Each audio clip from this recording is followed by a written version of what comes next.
Cam, can I please have a one-word horror movie themed prompt? How about death? Death? Yeah. All right, here we go. 3, 2, 1. Oh man, what a bummer. Yeah, I like living, and I don't like dying. Wow, CJ makes it seem so easy when he does it. This is why I don't do the openings. They're really, really hard. Hey, welcome back to the Overtalking Podcast. Monster Month is over, but we're still talking about spooky stuff because it's only one day after Halloween. So I think horror stuff can still happen for a little bit longer. What do you say? I agree. Oh, hey. Oh. Who's that voice? That's my wife, Meg. Hey, Meg. Hello. Oh, and that laughing is Cameron. Hey, Cam. Wait, so is this supposed to be like we're pretending it's in the future and actually after Halloween, or what? It will be when this episode releases. Oh, that's still fun. You're funny. Yeah. So CJ is not here. But we'll get to that in a second. I just wanted to have you two on. He's not dead. He's not dead. He actually left a voicemail, but we'll get to that in a second. I just wanted to have you two on because a couple of weekends ago, all three of us attended the 2023 Music Box of Horrors. Woo! And which is every year at the Music Box Theater, they do a 24-hour horror movie marathon. And for new listeners, I go every year, and it's a lot of fun. And I thought it'd be fun to have the people who I went with on the show to talk about it this year, rather than just whether or not I thought CJ would like a movie. And I asked CJ to come with us to the Music Box of Horrors, but he politely declined. And I haven't heard from him since. So he left a voicemail, and I just want to play it for y'all. And let's maybe check in with him and see what's going on. Hey, Ken. It's your old pal, CJ. I appreciate the invite to the Music Box of Horrors 24-hour movie marathon. However, the thought of seeing that many scary movies has terrified me so much that I have fled the country, nay, continent. As you know, I am always a big fan of when you leave voicemails throughout the 24-hour marathon, getting to hear you slowly lose your mind. So, as a gesture of goodwill, this is my version. I have arrived in Europe and have now been awake for, let's see here, carry the 3, square root of pi, 33 hours? I don't know, math is hard. Wow, that sucks to hear out loud. Anyways, I hope you had a great time and that after sitting in those chairs for that long that you don't require months of physical therapy. Oh, and by the time this episode releases, it will have been your birthday. Happy birthday, my dude. Okay, love you. Bye. Wow. Does he not seem miserable in that? Yeah, he sounds like death. Terrible. Speaking of death. Yeah, that sounds rough, Siege. You're doing all right, CJ. Oh, Yikes. Yeah, I hope you got some sleep after that. Oh, buddy. Oof. Well, not to make him more depressed, but this year I did not record any voicemails. Oh, no. Throughout my experience.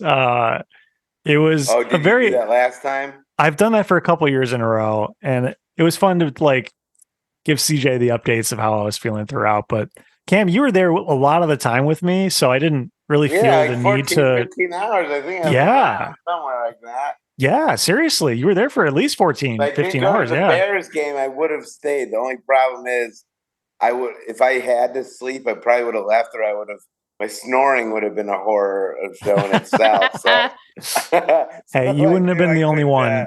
Couldn't stay even if I wanted to. No, it would have been good. But yeah, I didn't feel like calling into the hotline this time just because I was with people. And then when I wasn't, I was literally feeling like death and asleep. So we'll get to that in a little bit. But yeah, I figured for this episode, maybe we just talk through the movies in order. And I know you guys were here for some and not here for others. So we'll just kind of chime in with the people who were there for whatever movie, and we'll kind of make our way through it. Does that sound okay? Sounds good. Totally against it, but let's go. Okay. I'm just kidding. All right. So yeah, there were 14 movies total. So we're gonna kind of try to breeze through them. We'll just talk a little bit about each of them, and we'll give a rating out of 1 to 10 for each. He wants to breeze through them because he really doesn't want to be here with me and Meg. Yeah, he's over it. He wants to go watch a spooky movie. Well, we will be doing that afterwards, of course. Yeah. It's like every night. That's right. All right. So the first movie was a silent film with a live band accompaniment, which normally is pretty cool. This was The Fall of the House of Usher, 1928 movie. Was there a best line from the movie? There were none. Yeah, I don't know the story of The Fall of the House of Usher. We're still like halfway through the Netflix series that came out this year. But this seemed pretty bare bones, and I can't understand how it could possibly be related to it. It was so boring, and I don't know. It wasn't for me. It was really, really slow. I typically like the silent films that they show during this. And the live band was cool to be there as well. But yeah, it was rough. My mom actually came for this one, which was cool that she came for any of this. This is the first time she's come for any of these horror things I go to. Was she scared? No, she was bored as well. But just going to the Music Box for this Music Box of Horrors is just an experience in itself. So that was really cool that she got to be there and see it after years of you talking about it. Finally, to be a part of it is quite fun. So I like that. Is your dad supposed to make it, or is he a scaredy cat? I don't think he's really interested in this stuff. It's probably not good to sit in those seats for longer than a couple of movies either. Not great for everyone's backs. Yikes. But yeah, she showed up when I was still in line to get in. I got in line at like 9:30 in the morning, and it starts at noon. That's how like popular this thing is. But yeah, I got good seats, and then we watched Fall of House of Usher, and I didn't love it. But I rated this on Letterboxd 1.5 stars, and that was pretty much it. Just said the pacing was rough, which, this was from 100 years ago almost. So was the live score cool? It was cool. Yeah, that's always really cool. They like anytime there was like someone knocking on a door in the movie, they would have like the drummer like make the knocking sound, and there was a bell ringing. He'd hit the like hi-hat.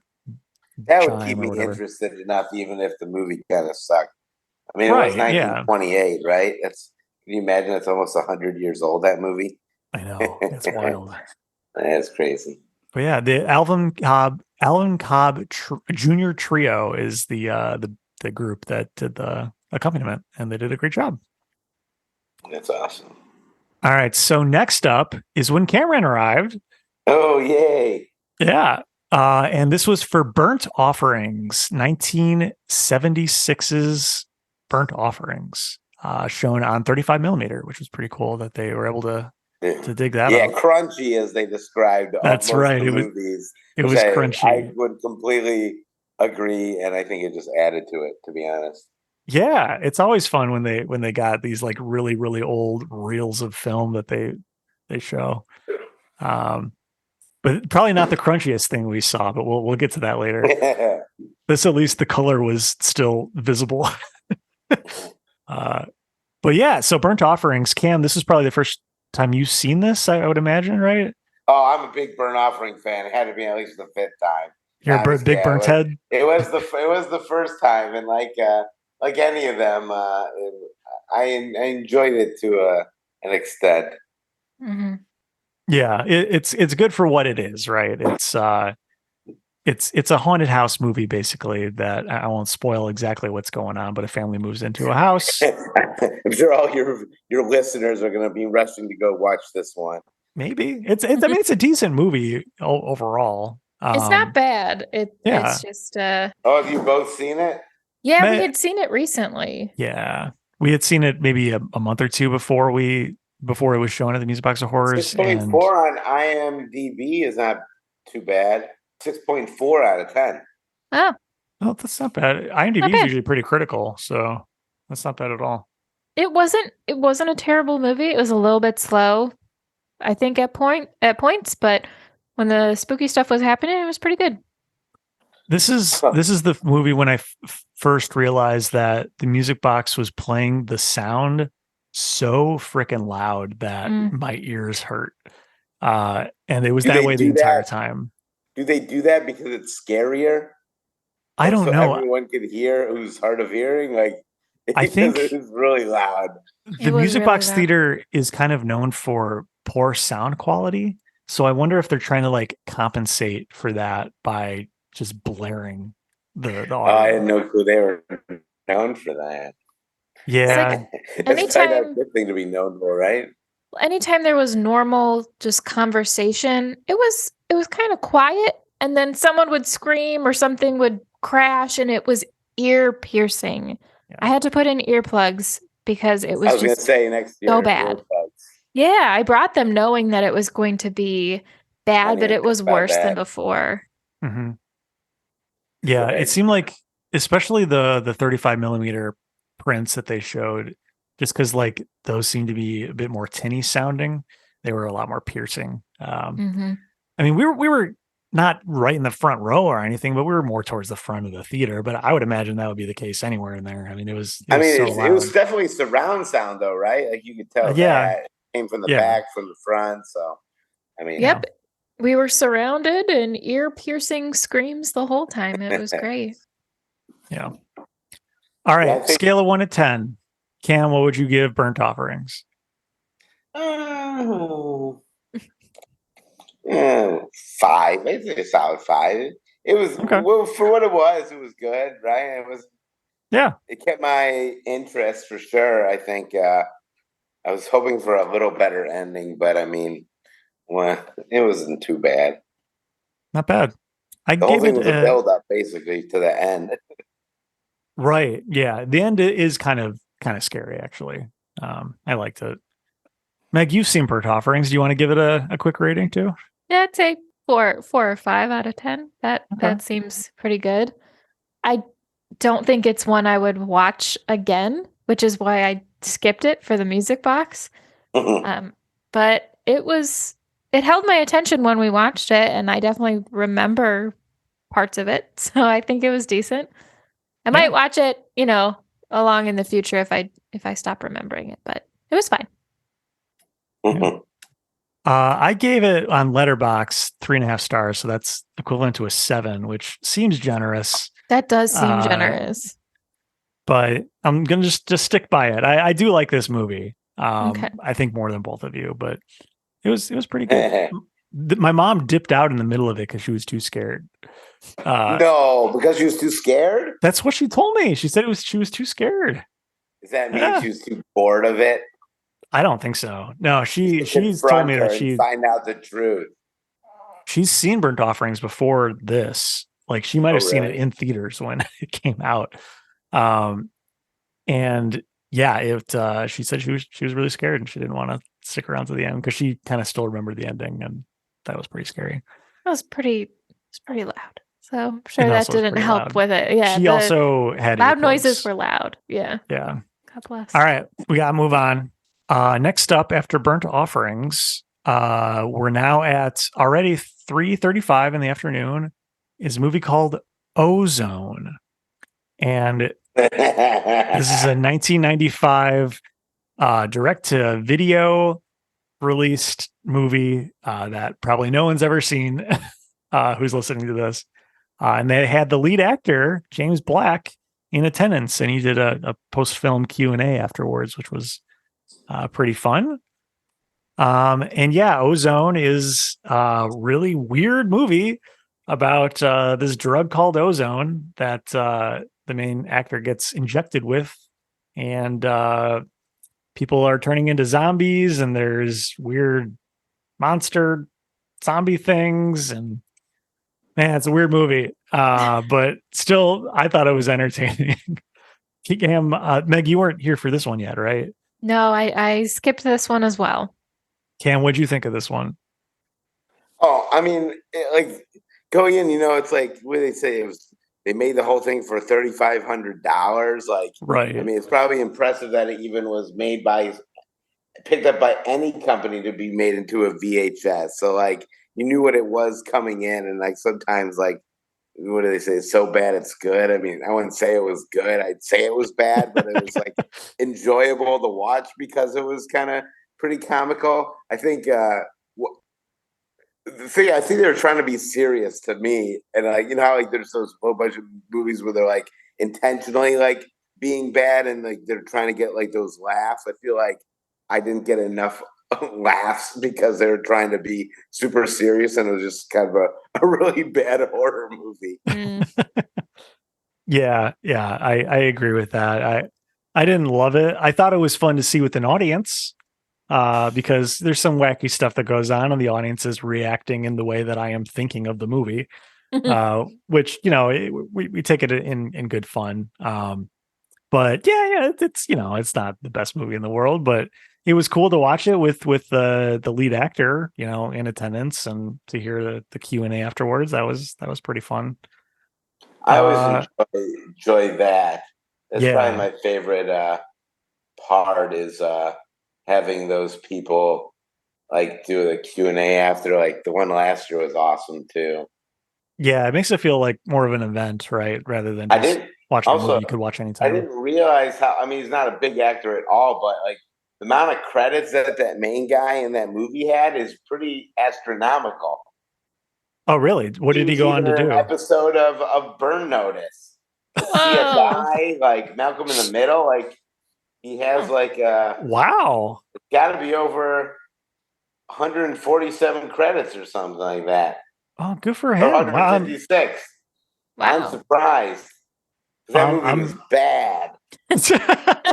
Well, he was a lot younger back then. This might have been like, soon after he got out of school. 1993. His first credit is 1987.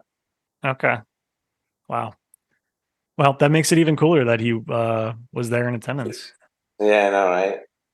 Cam, what would you rate Ozone on a scale of 1 to 10?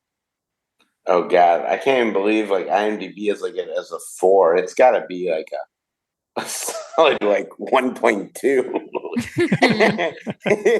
I mean, it wasn't good. Yeah. And nothing about it was great. The story was lying, or the plot was like muddled as all hell. Like I had an issue just with like the whole premise where the guy goes missing. The guy didn't even. I don't even know. I won't even get into it because everyone's probably going to want to watch this one. I wouldn't want to spoil it. But, oh man, the plot holes were a good amount in my opinion. Yeah. 1.2 final answer. For me, I'm going to give it a 3. I didn't love it. I had fun watching it and I had a good time, but yeah, for me, it's just a 3. It's not the best thing I've ever seen, but it's fun for what it is. And funnier, I would have given it a better grade. Oh, okay. Interesting. Like it's so bad it's good grade, but it didn't get there for me. Well, you had hot, gloopy monster sex, though. I mean, that's got to count for something. Hey, for the amount of money that guy claims they spent, I'd say that's pretty impressive. True. Nothing looked really good, but for the amount of money that they said they spent on it, that's pretty impressive. Yeah. How many people, if you had to guess, has seen that movie outside of the United States? Like you think for some reason it was like big in Taiwan or something? Like you even think you could count on more than 10 fingers the amount of people who have seen Ozone outside of the United States? I don't know. And I wish like they had opened up the Q&A to the audience, right? So people could ask questions like that. Didn't they do that last time or no? They do that for certain things. I don't think they necessarily usually do it for the Music Box of Horrors just because they're on like a tight time schedule to move on. But yeah, would have been interesting to know. Yeah, Meg, not worth your time unless you want to check it out. I guess I made the right call. not making it to that movie. Yeah, you strategically chose which ones to attend for. And I did. then you strategically chose to attend for this next movie, which is when you showed up. I did. Enter Yeah. Meg. Enter Meg. So now we're all three there. In your minds, just picture us all three sitting there in the theater. For 2000s, The Convent, which Meg and I have kind of noticed on our October movie watching that nuns are a very recurring theme for what we've been watching this year. Yeah, a lot of nun Kinda weird. movies. Yeah. Are you gonna be a nun for Halloween? I Or will you think have I none have of to that? be. That was That was yesterday. bad cards. So Oh God damn it! I'm gonna keep this in. He's lying. It's 10:27. The Convent is a wacky movie that is barely about nuns, but eventually circles back to it. It's mostly about demons, I would say. It feels like the movie Demons. And horny teens. And horny Yeah. teens, yeah. And surprisingly, felt like it was a big budget movie. Like Yeah, I didn't did. actually recognize any of the actors or actresses in this Oh. movie, but it was shot really well, and everyone had, I mean, for what they were doing, seemed to be somewhat competent in the movie. So yeah, I mean, I guess there were some bigger cameos, right? Because there's the woman who was in The Fog, which we talked about earlier last month, I guess, on the podcast. She was the radio host on The Fog, and she was in this movie. So, and also wasn't Coolio? Coolio was in this too. Julia wasn't it? Yeah, that was pretty awesome. I think that's what bumped my rating up a little bit because it's like, well, at least there was that entertaining little part. I liked that. I liked this movie, honestly. I thought it was hilarious. It was very, very funny, at least to me. Well, first of all, the opening scene immediately went from 0 to 60, and it was yes, incredible. And from that opening scene, I thought, okay, I don't really know what I'm getting into, but this is going to be a kick-ass movie. And it kind of let me down after that for other reasons, but that was one of the best opening scenes for a movie ever. This lady comes in and just kills a bunch of nuns. Awesome. Just that's no not a context. spoiler. It's the first minute. Yeah. First minute, no context. She's badass and just goes on an absolute killing spree and kicks a bunch of nuns and priest ass. And then like the title card hits. So it's pretty awesome.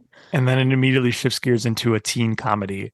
Yeah. So I totally expected one thing and then it turned into something else. And I was a little bit disappointed because I thought it was going to be just like, I don't know, ass the whole time. Blade or Van Helsing, but nuns. Oh yeah, you didn't like it at all. I didn't. It's not what I thought it was going to be.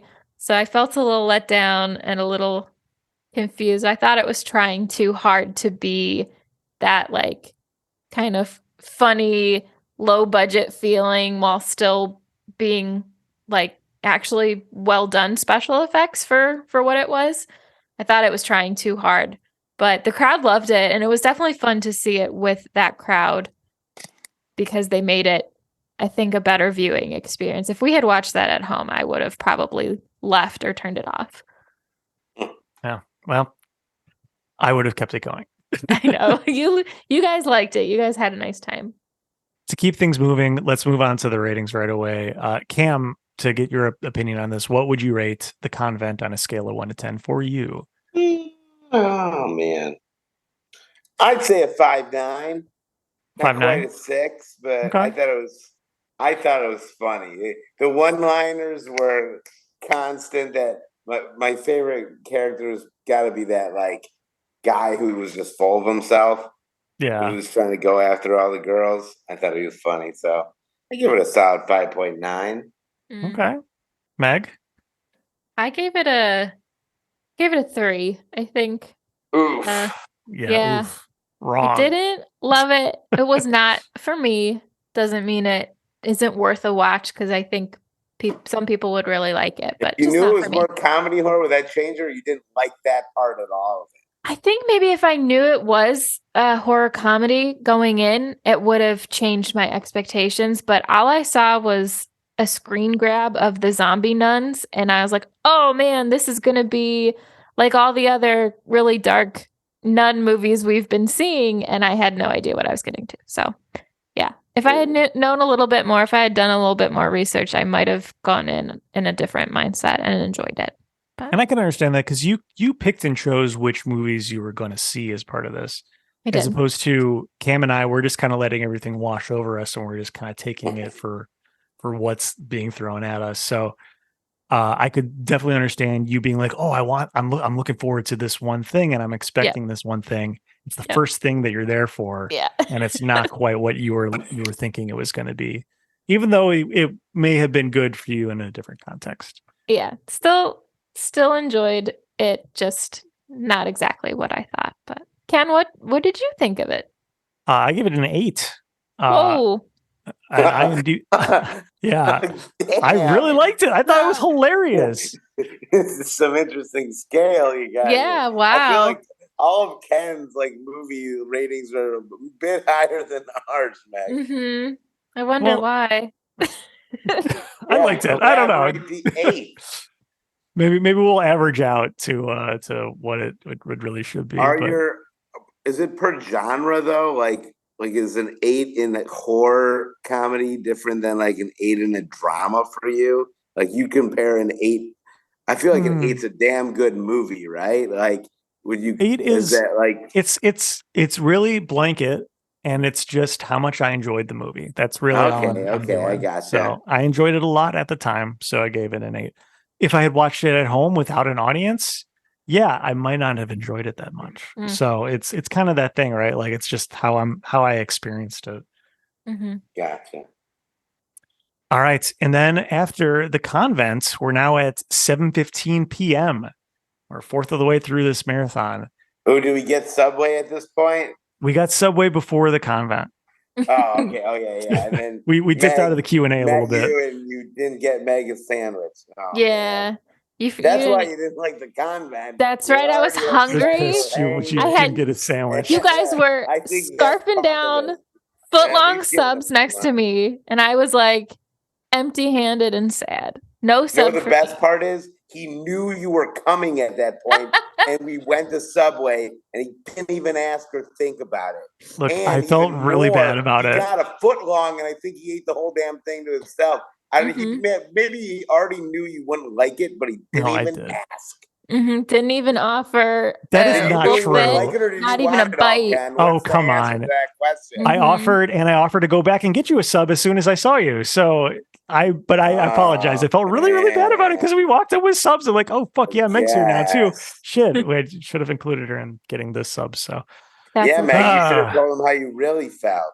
Yeah, I let him have an earful. No, I was fine. I didn't need a sub. It was okay. Anyway, 7:15. We watched 2007's Spanish horror flick called Wreck. Which, for those who don't know, you may have heard of a movie a few years back called Quarantine, which had, I think, a sequel or two. Found footage, zombies in a apartment building. This is the original movie, Spanish language Wreck, like recording. Which, Cam, I think you didn't quite realize that that's what it was referring to, the title, until like the end title card, right? At some point I realized. But at the beginning, I was like, this isn't recreational at all. I mean, I knew it wasn't, but I was just like, why is it called Wreck? Yeah.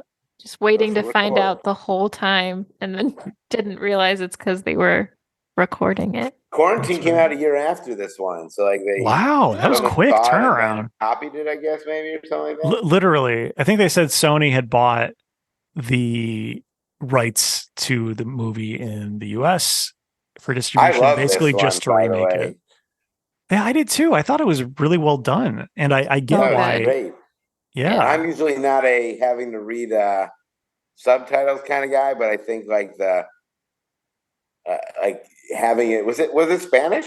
It was, yeah. Like that made it even more like, what the hell are they saying? I just know they're yelling and shit's going down. And I think obviously I read the subtitles, but I mean, you honestly didn't even have to read the subtitles. You could just watch what was happening and be scared.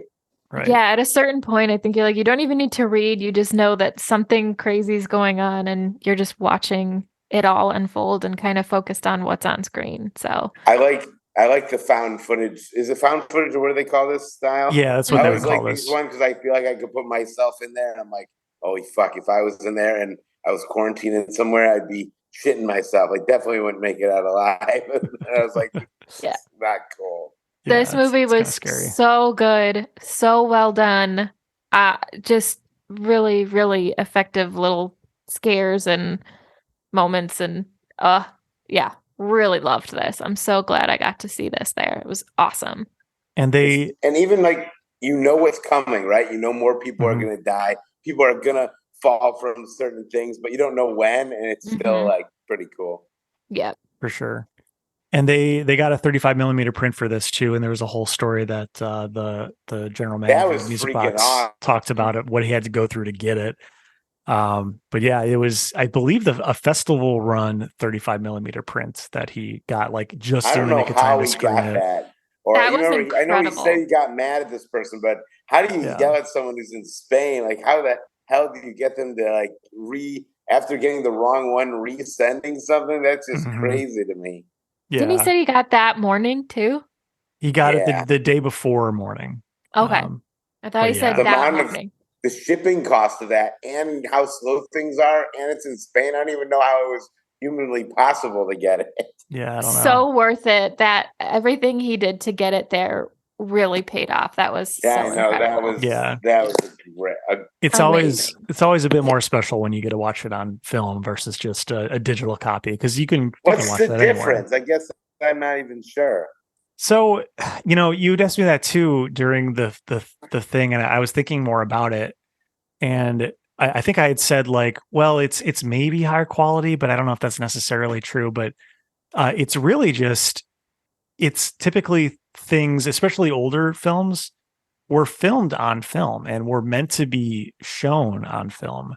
Like, digital wasn't a thing back in the day. Now, granted, this is a 2007 movie, so I don't know if that necessarily holds true for this, but it's just kind of, a unique experience to watch something on 35 millimeter because it's more and more rare. Superior aesthetic quality to it, opposed to digital, which is kind of hard to believe because I guess if it's not like tarnished or crunchy, I guess. Yeah. I'll have to take a look at and do some research by watching more movies.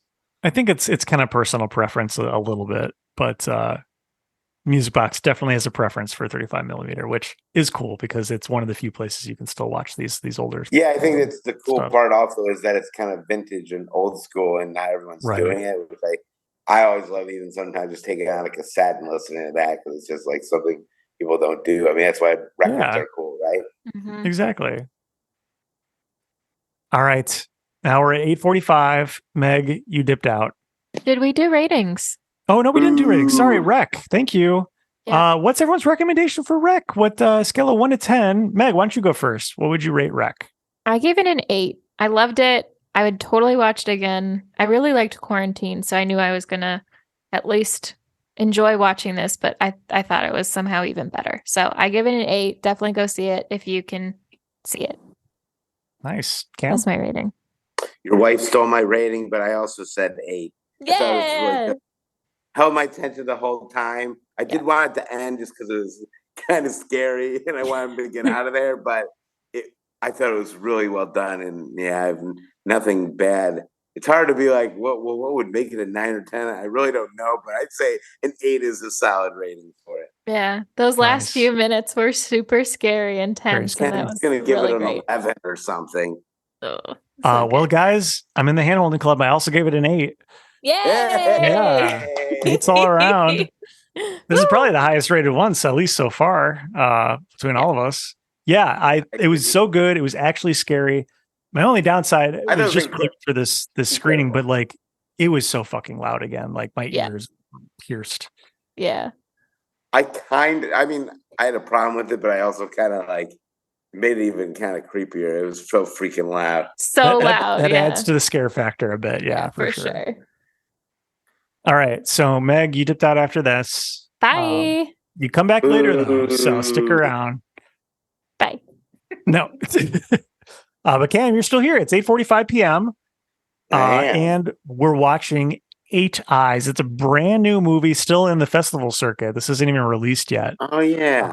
But it's 2023's Eight Eyes, directed by Austin Jennings, who is in attendance and was literally sitting in the row behind us when we watched this movie, which was pretty cool.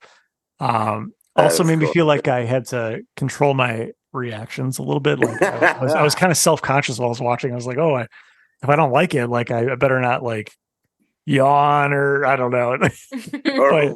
or leave or say something to me or something right. like that. This not movie that sucks. I would, but no, it was a well put together movie. Austin Jennings is in some way affiliated with Joe Bob's Last Drive-In, which Meg and I watch pretty regularly. Who's that? Joe Bob Briggs. He is a late night horror movie host. Oh, that's cool. Kind of like Svengoolie without the whole makeup shtick. He's just the a weirdness. Guy. Eight Eyes. I don't even know if I could begin to describe this movie. It's a couple who meet up someone in what is it? Slovakia or where are they? Yeah, there's one of them somewhere in that area. I don't know. Yeah. Czechoslovakia, Czech Republic. I don't exactly remember where, but that is a plot point. So it's unfortunate I don't remember. But yeah, the things tend to go a little sideways for them, and I won't spoil it because this is not out yet. Yeah, and they meet someone there who decides to show them the sights a little bit, and boy does he! But without giving any more spoilers, because I really don't want to give it away in case someone is listening to this who hasn't seen it yet and would want to. Cameron, what'd you think of this movie? One question for you: does the name of the movie make sense to you after seeing it? Well, I mean, in the sense of I understand what it's referring to in the movie, but in terms of did the movie itself make sense to me? Not really, but yeah, I mean, I think it had some potential, but it was weird. It was kind of like slow moving. It was, I give it a 3-3. Scottie Pippen. Okay. Yeah, I give it a 3 for me as well. You know, it's a well put together movie. It looks really good. I think it either went over my head or I just didn't totally understand it. I mean, some stuff maybe isn't supposed to be understandable. It's just kind of. I mean, I think it is what it is, right? It was made by a director who maybe is not very. You know what I mean? Like it's not right. Like it's his directorial debut, so you know. Yeah, directorial debut. A young guy with not so much experience doing a horror film. I mean, yeah. It was like you said. It was well done. Like I couldn't even comprehend trying to like make a movie look like that, you know. But for sure, my plot would have been better. Yeah, well, I give props to Austin Jennings for sticking around for the Q&A afterwards, and apparently he stuck around for at least a majority of the marathon. Yeah, he was still watching it after, and if you're hearing this, come on the podcast. Yeah, come on the podcast. Sorry, I didn't rate the movie highly, but I enjoyed it. Reviews do you think his movie has? You might be the first worldwide podcast review of Eight Eyes. Is that what it's called?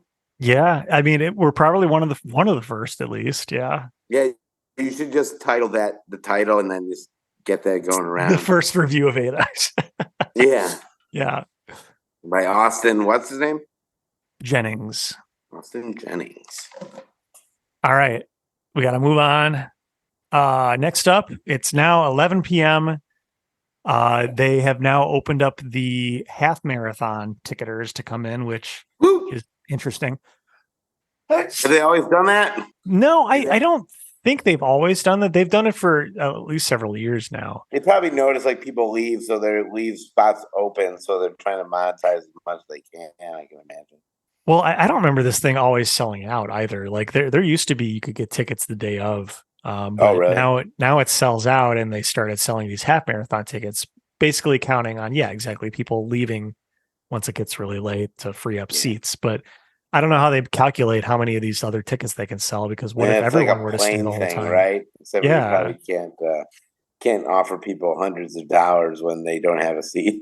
Yeah, I don't know what they do when that were to happen. It didn't seem like that was really an issue. There were still plenty of open They seats, probably but got it down now. but they sold out of whatever they allocated for that half marathon too. So that goes to show you how popular this is.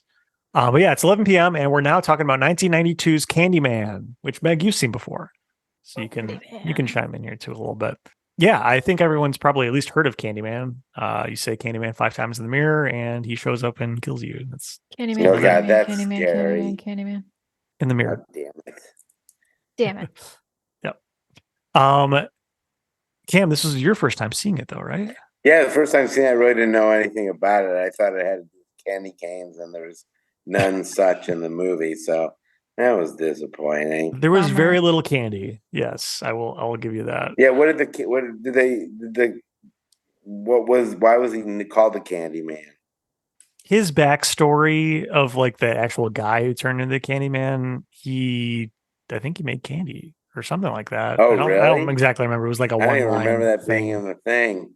All I remember is I was on my phone during this movie trying to figure out if the Candyman was like the one doing it or if this other person was. And the guy next to me was like, "Can you put your phone away?" I was like, "Whoops."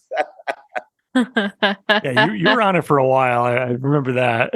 My bad. Yeah, I wasn't a huge fan of this one. I thought it would be really good, but I don't know, for whatever reason it wasn't up my alley for some reason. Maybe because I wanted it to be. I would have rather had the Candyman be real, and so I don't know if it was. I don't know. I have no clue. Well, see, that's the reason why I like this movie, is because it kind of keeps you guessing of, is this main character crazy? Is what I'm seeing real or not? It's interesting to me at least. But Cam, what would you rate Candyman for you? I'd give it a 4.9.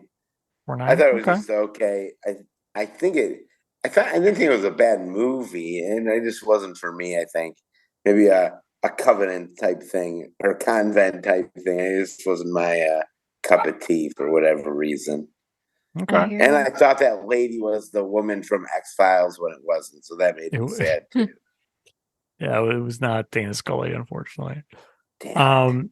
I gave it an 8. Oh damn! Candyman's a classic, and I thought it still held up pretty well. A lot of people like that one, right? Yeah, for sure. Candyman 2? There's the new Candyman. There's a requel that came out 2 years ago. I want to rewatch the requel. Yeah, Megan, I saw that in theaters. That one was really good. Yeah. Oh, it was? I remember really liking that. Would you give that about an 8 again, Ken? The requel? Yeah. I don't know. I don't remember it too well. I remember really liking it though. Yeah. You call it a requel? That's the term nowadays. Yeah, it's a movie that is like being kind of rebooted, but also still exists in the same cinematic universe. Same thing. Yeah, Right. It's not like a direct sequel, but they're kind of just trying to breathe life back into the franchise, I think. The new one would seem like it was. Did Wesley Snipes play the Candyman? No. Oh, I thought he'd be good for it. Tony Todd reprised his role for a bit at least. Oh, really? Which is cool. Yeah. Yeah. Maybe I'll check it out. It seems pretty scary though. Yeah, I mean, if you didn't like the original Candyman, I mean, I can't say that you would potentially might not enjoy be that, the series for you, but it was good. Just maybe not for everybody. Yeah. Yeah, I don't think I can alone. Yeah. All right, moving along. It's now 1 a.m. pretty much. Starting to get a little tired, but you're still here. Oh, yeah. You're going strong, man. I am so happy that you were there so long with me. It was great.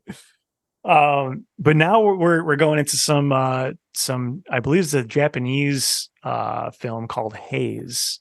Oh, Directed by Shinya Tsukamoto, who you directed crushed that. yeah, that's probably not right. But Tetsuo the Iron Man, which they showed at the Music Box of Horrors a couple of years ago, which Same person? was crazy. Yeah, same director.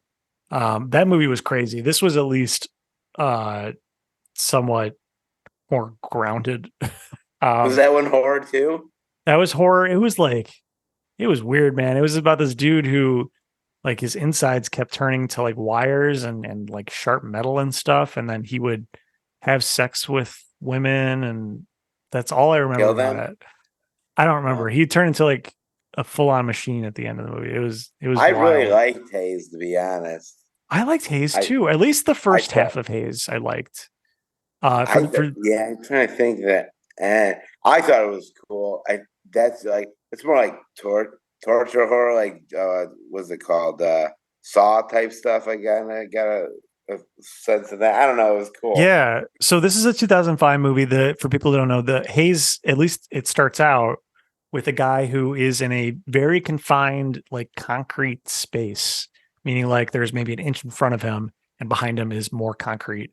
And he can either like move to the side or he has to like crawl, like just to move around at all. But he has no idea how he got there. And he'll like pass out and he'll wake up in a different, very confined space. And the one part that I remember me cringing the hardest, Meg is removing her headphones because I told her about this before. He wakes up. He's in, again, a very confined space.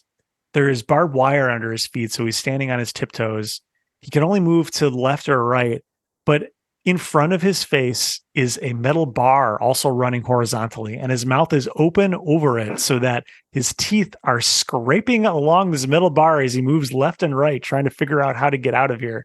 And you hear the scraping teeth on this fucking loud theater, and it was so cringy and really cool. Were his I teeth thought stuck to that, or why was he couldn't move his jaw to get off of that bar. So when he's trying to move left and right, his teeth are just grinding against it. Yeah, that was. Oh, I like that part. Oh, so good. I'd say this is worth a watch. It's only 49 minutes long, so if you can find it, it's a quick watch. I don't remember the ending. I don't remember much of the back half, honestly. Yeah, I'm trying to think. I know that he got to a different place, and then I don't remember. Something bad happened, actually. I think, right? Whole thing was bad, but it was a good movie. I liked it. I'm going to start out with the rating for this one. For me, I gave it a 6. And yeah, I just liked the first part more. And I was kind of hoping there'd be more of those like weird confined prison things. But we got some, so that was cool. Yeah, it was a 7 on this one. A 7. 7? Okay. Yeah, I liked it. I like those. I don't even know what to. It's weird. Kidnapped and tortured. It's kind of fun, the movie wise. So I thought that was an interesting take on it. And then he meets someone, which was kind of cool during it. And yeah, I liked it. Yeah, absolutely. All right, now this brings us to 1:50 a.m. Cam, you're still here. No, you're still here. This is the last one, I think. This is the last one. You left halfway through this movie, which was Demon Witch Child, 1975's Demon Witch Child, probably the crunchiest 35 millimeter film that we saw. It was in color, but you really couldn't tell. It was basically all shades of pink. But yeah, this was. I chose to try to sleep through this movie. I usually pick a movie that I think I'm not going to like, and I try to sleep through it. But man, I wish I had stayed awake because this movie seemed like a lot of fun.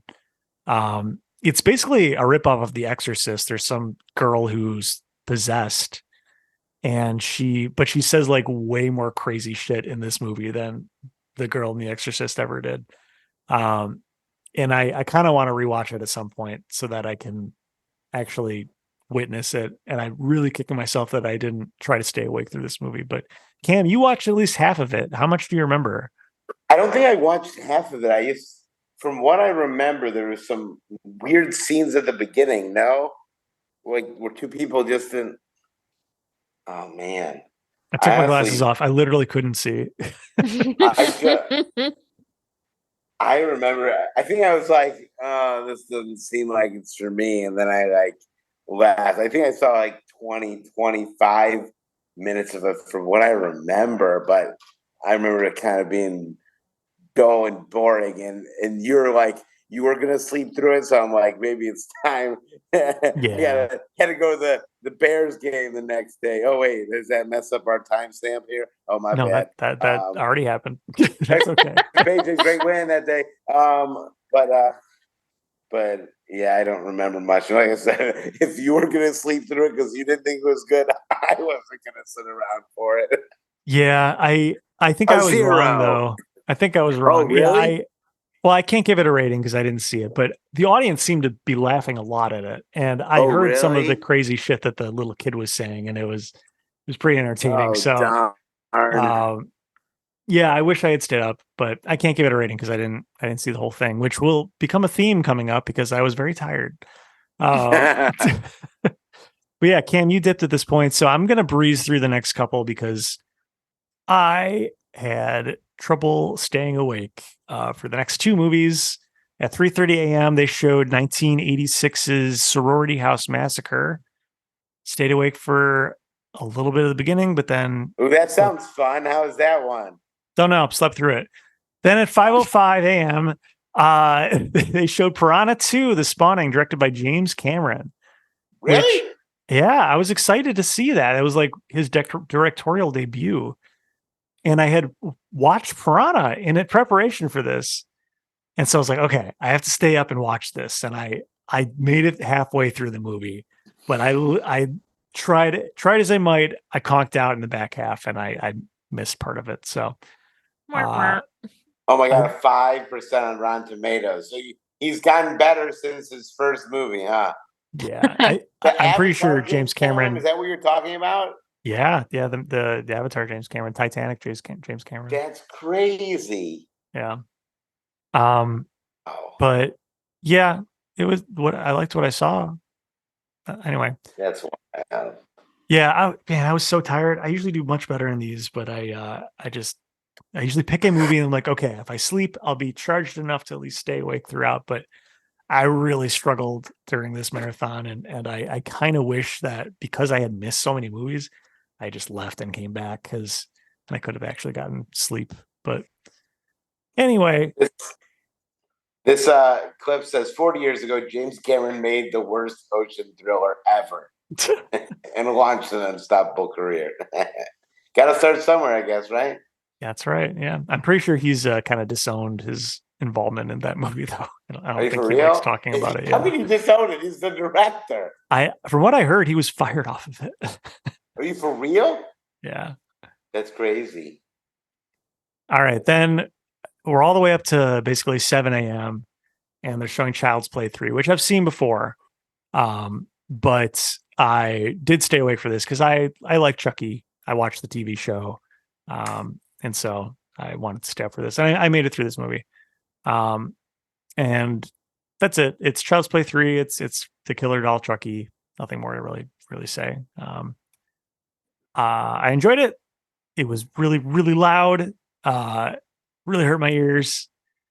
But I gave it a 7 because that's how they keep you up. Yeah, didn't work for the other ones. But I know why it didn't work for the other ones because I put earplugs in because I was like, I can't stand it anymore. And that might have attributed me falling asleep as well. But you could still hear it very clearly through the earplugs. I'll tell you that much. Anyway, 7 for Child's Play 3 for me. Then Meg, you came back. Hey, I'm back. Yeah, you came back in the morning. I got some. What was that place called? The food Steingold's? place. Steingold's. I got Steingold's next door. What'd you get? Got a bacon, egg, and cheese bagel. Was it good? It was very good. Yeah. Oh, it sounds good. And some coffee. Did you get anything, Meg? I had stopped at Starbucks on my drive in, so I got it. I gotcha. I did. I got my basic Impossible Burger, Impossible Sausage breakfast sandwich. It was really good. Oh, nice. It was really, really good. and a latte, and I didn't know. I thought you would have gone to the bagel place before I got there, so that's why I got what I got, and I didn't Nope. get anything for you. So Yep. Okay. Well, I guess we're even. we're even. Yeah. Yeah. No, I totally plan on going whenever they opened, and then that kind of just worked out between those two movies. So it was good. So I had a little bit kick of caffeine, and then we watched 2001's Frailty, directed by Bill Paxton and also kind of co-starring Bill Paxton and Matthew McConaughey. Mm-hmm. Yeah. And man, I had never seen this movie before. Never heard of it. Really? I had heard of it. I'd seen the poster, but I had Which never movie? seen it. Frailty. Oh, you guys loved it, right? Yeah. Yeah. No, that's it. I thought it was great, Meg. I know you liked it too. I really, really liked it. I can't believe I hadn't seen this before. It was it good really or good. funny? Like what It was not funny. It was very serious. It was kind of dark, kind of depressing. There was some really like deep, creepy vibes to it. Basically, it's just like this guy walks into a police station. He goes, "I think my brother is this serial killer you're looking for." And he tells the story of how his father raised him and his brother. His father thought that God spoke to him and they were God's hands and they were supposed to take out demons, which is basically this guy telling the story is like, my dad was a serial killer and he taught us how to be serial killers. And so you're just watching his childhood unfold and it keeps dipping into the present. And it was really good, really well done, great acting, amazing. I want everybody to go and watch it. It was amazing. That's cool. Mm-hmm. Yes, absolutely. Yeah, I totally agree. I really enjoyed it. Bill Paxton was great. Matthew McConaughey was great. The kid actors were really good too. Yeah. Yeah, really cool story. And I had guessed one of the twists, but there were multiple. Mm-hmm. And it was really cool. So yeah, I mean, I'm surprised this isn't being talked about more nowadays. I mean, this is an older movie, old? but like 2001, so it's like over 20 years old. I think it's due for a time in the limelight again. I think people should start watching it. Do you like when you're able to find out a twist, or do you prefer that you can't and are real surprised, or do you like that you were able to figure it out? Usually, I feel like I figure out twists in movies, and then, if it's not good or if it's really obvious to me from the beginning, I get kind of bummed out that I figured it out. I kind of had an idea where this one was going, but I didn't mind that I kind of knew where it was going. I really liked the entire ride, and it was just, this was one I didn't mind already knowing kind of what was going on or already pre-guessing a couple of things. Still didn't expect a couple of them, but yeah, I didn't mind knowing this. Usually I get bummed out, but this is good. Yeah, I obviously like to not know the twist is coming either, but yeah, in this case, I think the story was so original and the twists were so kind of original that I didn't mind it. Even though I saw it coming, it was still like, oh, that's still really cool and clever. And I still wanted to see how it actually played out instead of just what I thought was going to happen. And it was great. So yeah, really go watch cool, this really movie. interesting. Yes. Yeah. Ken, what did you give this rating? Because I think we were talking about how much we liked it. I think we're pretty close in our ratings. What did you rate this? Well, I gave it a full 9. Wow. I also gave it a 9. Yes, it was so good. Yeah, we really liked it. You guys are gonna have me over to rewatch this one. Definitely, okay. Yeah. It's pretty depressing, and we'll have to watch. But yeah, we'll need to watch like something else after it, so we don't leave on a sad note. But oh jeez. That's why Casper. That's why it ended on Casper. Yeah, the last movie was Casper. Frailty was dark. We needed a little bit of light after that. That's right. So it was good. Yeah, last movie Casper, 10:30. I think we all know the live action Casper. I don't really need to say much more about it, but yeah, that was a nice one to round it out with. Feel a little more lighter after the really really downer frailty. I thought it was really cool to actually see that in theaters too. After Was there a lot of watching people it, there? yeah, there A was lot a of people good came back amount. for that. Yeah. Mhm. Yeah, I had Casper on VHS. I haven't seen it in Mhm. years. Is there big Yeah. names there? So Bill Pullman and Christina Ricci, Oh, and really? yeah, they're the two main characters. There's a couple fun cameos in there as well. The Crypt Keeper. He's in it. Crypt Keeper and Dan Aykroyd as his character from Ghostbusters was Oh, in Well, there. yeah. that's cool. Who Yeah. voices Casper? Do you know? It was Didn't I think recognize his the first name. movie, whoever the name was, it was Oh, like really? introducing so and so. So That's that's Yeah. cool. cool. But yeah, it was cute. It was a good way to end the marathon, and it felt very lighthearted and to end it on a good note and to walk out After into a beautiful frailty. day. Yeah, it was nice. Liked that one a lot. Yeah. Definitely Totally a agree. lot more unhinged of a movie than I remember as a kid. It was Oh, kind of goofy, as all I think children's movies are, but really? definitely a fun rewatch for sure. Yeah, absolutely. Meg, what would you rate Casper? I think I rated it like a 5 or a 6 maybe. Okay. What did Yeah, I I do? give it a I think I 6 did a too. 6. Yeah. Oh, nice. All right. Yeah, it was good. Not obviously the best movie ever, but entertaining and fun. I was still nodding off a little bit. You during were Casper. I would you catch my head going back and like, oh no, still. to keep nudging you to make sure you were awake. I think you said I was breathing really hard or something. Yeah, you were doing like some really deep breathing, and I was like, oh, he's either totally asleep or very close to falling asleep. It's the only way I could regulate my body to be awake was give it sleep breathing. Little- I don't know. It was Little mini I was naps. so freaking tired, man. Yeah. But then that was it. We made it to the end. You made it. Yay! You did it. You took a picture out in front with all the other people in front of the marquee. You survived another year. It was good. Survived another year. Were you only supposed to be in the picture if you stayed the whole 24 hours? That's what they usually ask. I don't remember Yeah. them specifically saying that this time. No, they but- said anyone could, but I don't feel like I have the right. I don't give myself the right to do it after only seeing 4 movies. I don't think that's fair to the people who are there for more than half of it. So I bow out because I think it's a rite of passage to be in that photo. So Do you have all those pictures, Ken? I don't. Well, I might actually. I think I've taken screenshots of a lot of them. I could probably They dig them up. post I think them? they're all online too. Yeah, they post them.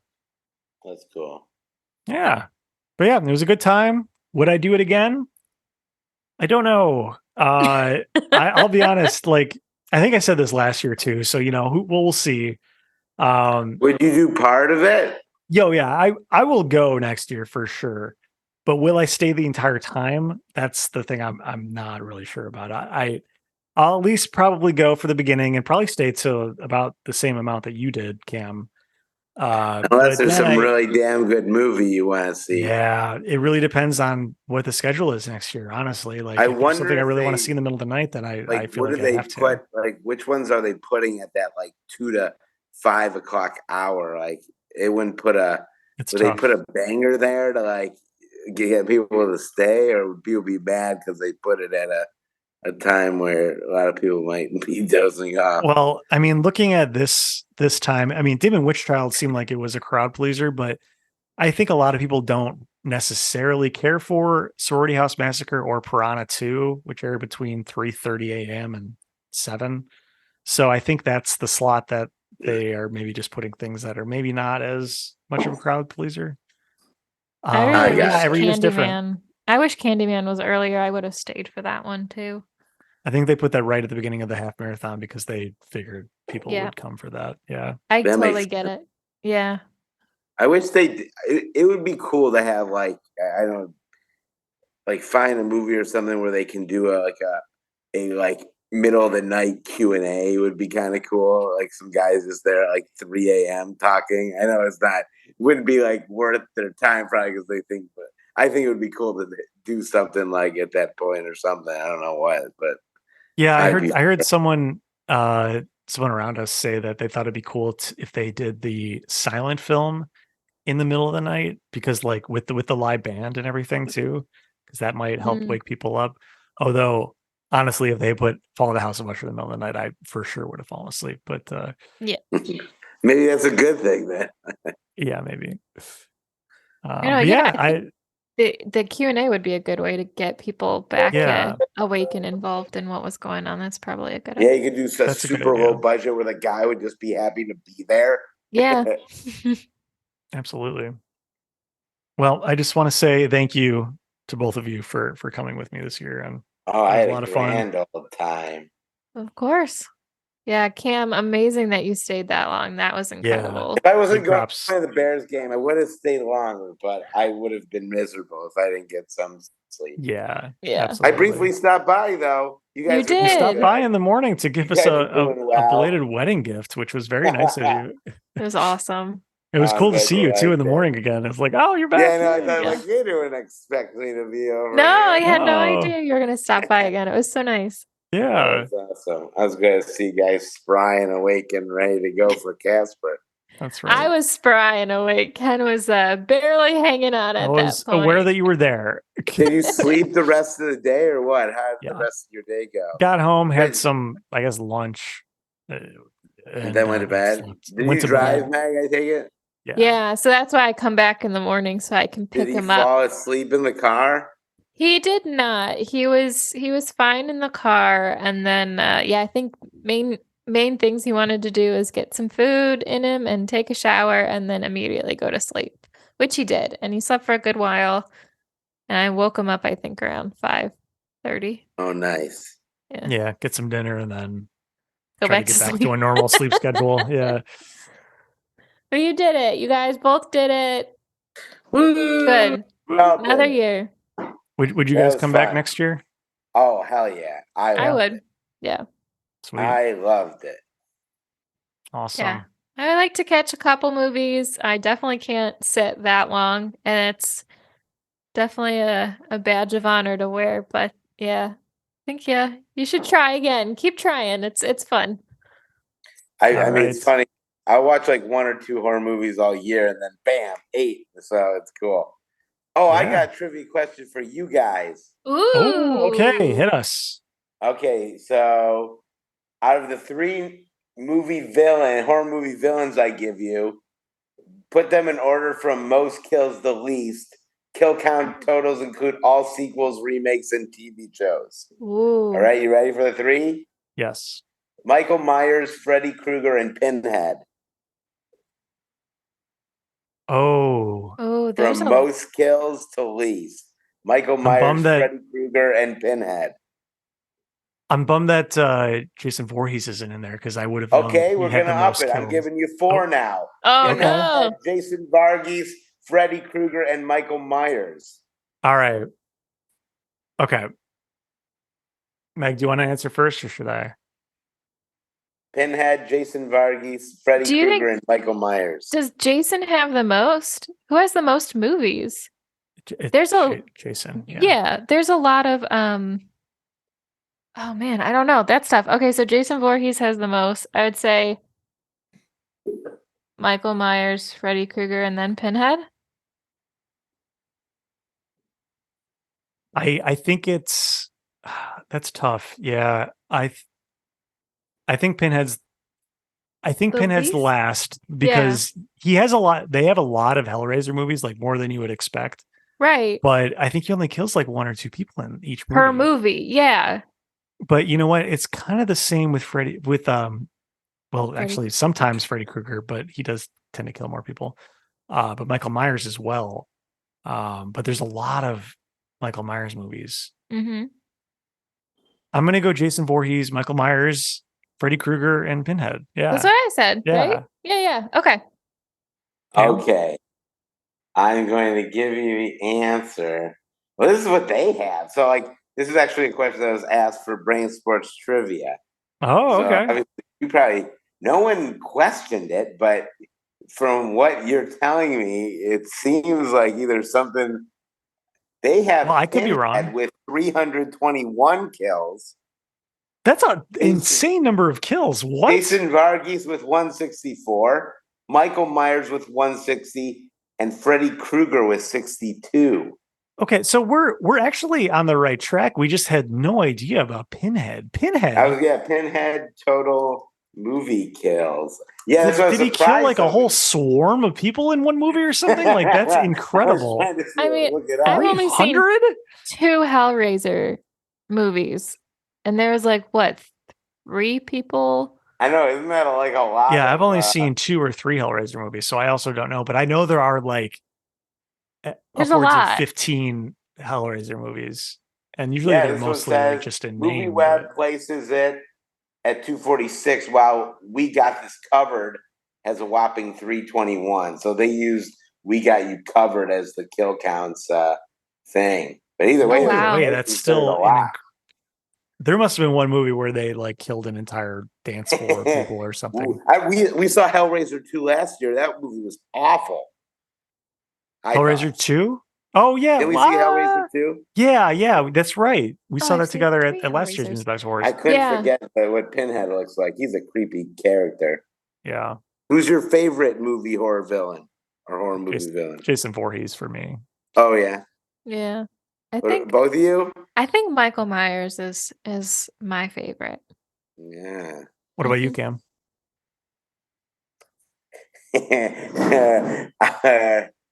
The Wicked Witch of the West. Ooh. Okay. I'm just kidding. I'm not sure. I actually think. Wait, does Jigsaw count? Because Jigsaw would definitely be my favorite then. If that's got to be Jigsaw or the puppet thing. The puppet specifically. Okay. Has Jigsaw ever been like revealed? Yeah. Yeah. Oh yeah. In the first movie. movie. Oh really? Oh yeah. In the first movie? Oh yeah. The person? Yeah. I've seen the first one. I don't have to rewatch it. Oh no, Cam, we're gonna have to do a full rewatch of all the Saw movies with you. Oh, that would. Oh my god, that would be Meg and I's like 4th time doing it. Maybe 4th rewatch. You guys like it that much? I don't know. It's just something we watched together. I don't know what it is. Like I said, the torture ones are always like I love them, but I can't watch that by myself. It's like so scary to me. Perfect. Come on over. We're gonna watch each one. Sounds good. Oh my god. It'll be the most horror movies you've ever watched, and they're all going to be with us.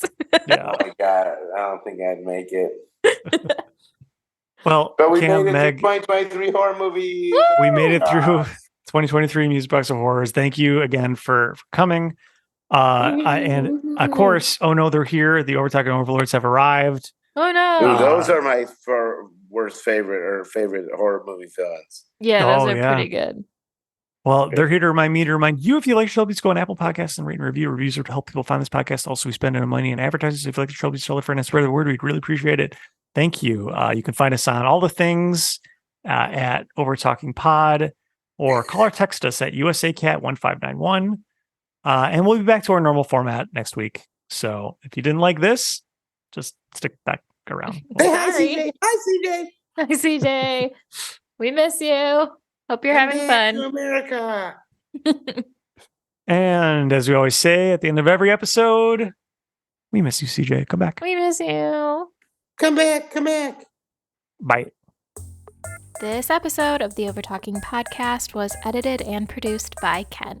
This week's special guest was Cam and me, Meg. Music by Justin Peters. Logo by Nate Richards. Check out Nate's work on Instagram at Nate Richards Designs.